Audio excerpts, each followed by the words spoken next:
Hey y'all, welcome back to Honest Tool Reviews. And today, you would probably be remiss not to guess that this is not a tool review because so many people don't believe the gun reviews are tool reviews. And a lot of the little mechanical things I've tried to show people or other little things that I've tried to do. You would be right that this is not a tool review, but I feel like it's very close and it can give you a respect for your life that you have right now. If you're like down in the dumps or something, this could probably be something to convince you that you're actually doing better than some people. So, it's not a Bible, it's not a religious anything. No one needs to get that in their head immediately. This is literally just a a documentation of how people lived growing up as Vikings and in Viking cultures. It's called the Viking Hondbok, and it's by kjersti egerdahl.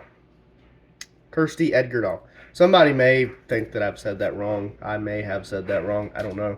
But the Viking Handbook is a book that seemingly shows all kinds of cool stuff. I've flagged a page. I've read this 2 or 3 times about different kinds of tools and what they use them for.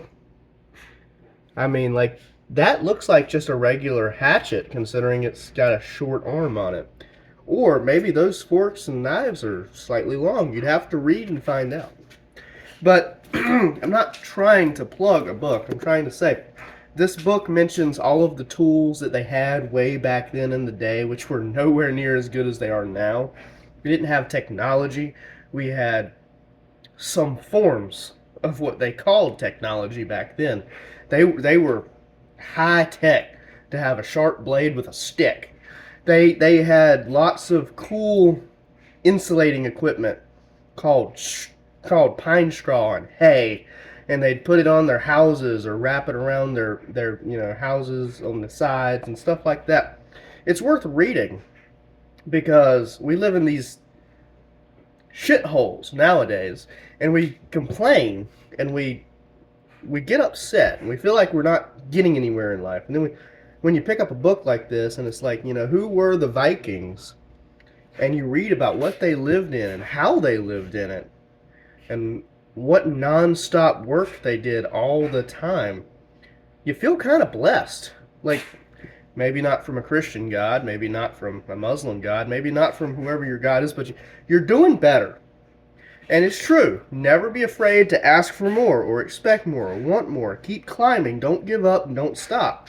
But if you're just having an absolute day of it and you're thinking about how everything sucks, life sucks, you don't think you're getting anywhere, just try to read this.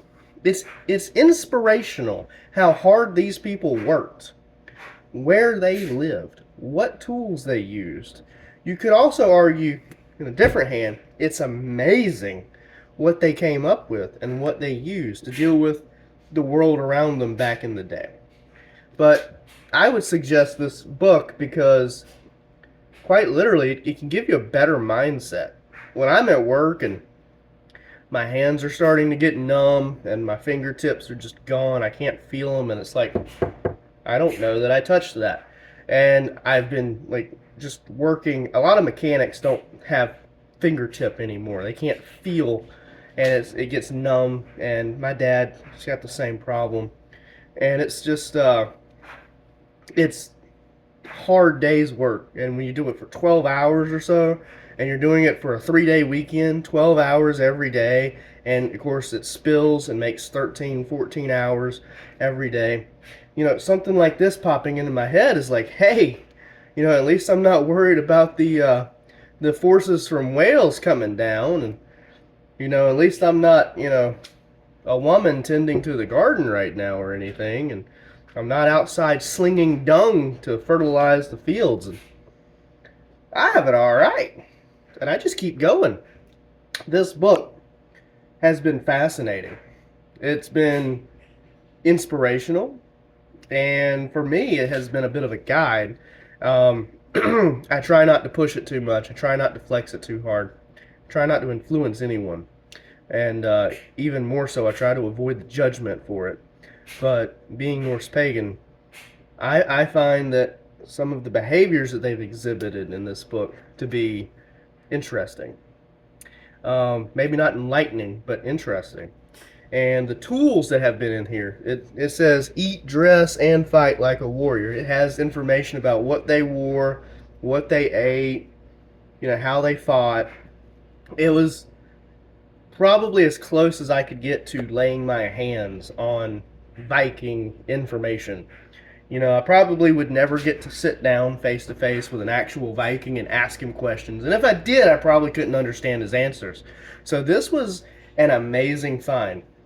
And one of my girls got me this, and Amanda is just, she's amazing. She knew that I needed this, I guess. They've got all kinds of stuff in here. Like that is a sunstone. Okay. So this is a sunstone, and they use this to navigate. Like, I'm going to have to read that all over again if I'm going to be able to explain it to you, but I know. And a sunstone is amazing because it's not like the giant circle with all the symbols that a bunch of Norse pagans get on their arms, all the symbols, and you say it's a compass. Well, yeah, it is a compass, but this is something that they actually used quite often to find their way around. Sometimes they lived in things like this. Sometimes they lived in other things. I don't want to spoil the whole book, and I don't want to run the risk of getting any kind of copyright or something. I mean, they are trying to sell the book. So I'm just telling you that this is a really influential book for me and an inspirational book as well. And it's made me feel so much better about my life in general. And because of that, I thought I would share it with you. If you have any Norse background or any pagan background or any German background, or if you have any family from Wales or England or Scotland, it's worth picking up the book. It's worth picking it up just to see how your ancestors might have lived if you don't know whether or not they're Vikings. A lot of people in the Viking world moved quite a lot. And because homes were always hard to find because you had to make them yourself, if somebody, a slave, ran away from a place and they walked up on what was an abandoned farm because the Vikings had left, they'd probably stay there. And if the Vikings never came back, they probably, stayed there a long time, settled in, made a life. Things like that happened back in the old days. And, I know I just said slave, keep in mind, white people were slaves too. A lot of these were Germanic slaves, slaves from Wales, slaves from Scotland, Ireland. Um, it had nothing to do with black people. Pretty much 0.002% of anyone was black in the Vikings world, and in this general timeline. And that being said, these people were white slaves. But if you had a white slave get loose and they found themselves a house to hide in, they'd hide in it, and then they'd raise their children. There would be only so many ways to build a house back then, so they may have lived in something like this anyway. Which is why I'm suggesting that even if you don't know that you have Viking in you, because Viking was a job description, not really a bloodline. It became a bloodline because the people that were in it raised their children in it, who raised their children in it. But it was a job. And sometimes you wouldn't work your job, which is why you'd have these houses. Other times you'd be traveling and on boats and stuff. And it covers the kinds of boats that they have and all of that. It's an amazing book. So I highly suggest it.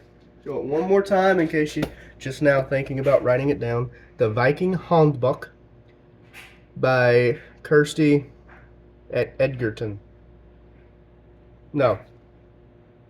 Egerdahl. Sorry. Reading backwards fucked me all up. Okay. Hope you have a great day.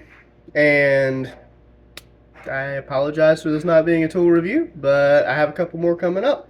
And also, if anyone can suggest a Windows movie stitching app that doesn't cost any money, because I'm not making money off of this, I have about 5 to 10 videos that need to come up that can't come up because they're not stitched together. And I can't stitch them together because for some reason, the last time I've sat down and attempted to stitch anything, everything's decided they want me to have a subscription. Now, I'm not ever going to beg for money. I'm not going to advertise and try to get money off of any of my followers, anyone that watches videos. Please don't send me money. I don't want that. Everyone's struggling right now. Everyone. But if you find that there is a free, completely free, working video stitching app or program, let me know, because I can't find one. The Windows store is determined that everyone has money and can buy everything. And the few that I've bought that were free just didn't seem to work. So comment like one that I could use for free down below. I'll give them a shot.